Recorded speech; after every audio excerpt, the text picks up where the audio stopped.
Good morning children. Today we are going to study the concept of this, that, these, those. So let's start with the concept of this, that. This is used for a thing which is nearby. That is used for a thing which is far from the speaker. For example, this is a duster.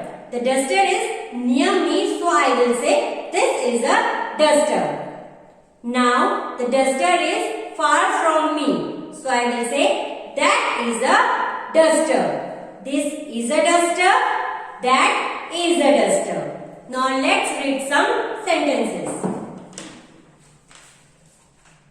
This is a chair.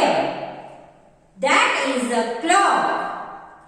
That is a pear.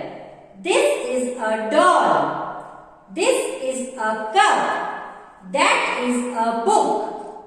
That is a computer. This is a balloon.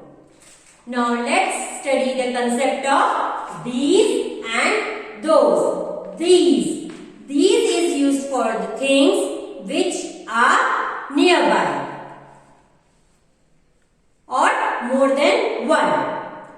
Those is used for things which are far from the speaker or more than one. For example,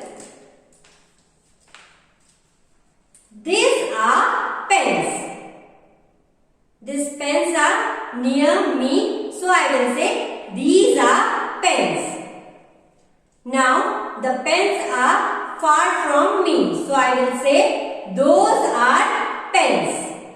These are pens.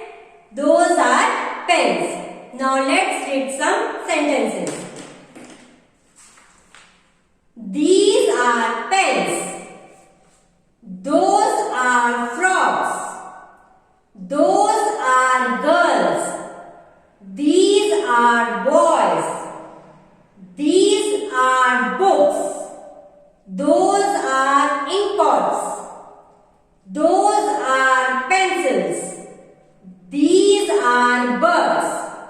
Students, now I am going to give you one more example so that the concept of this, that and these, those will be more clear to you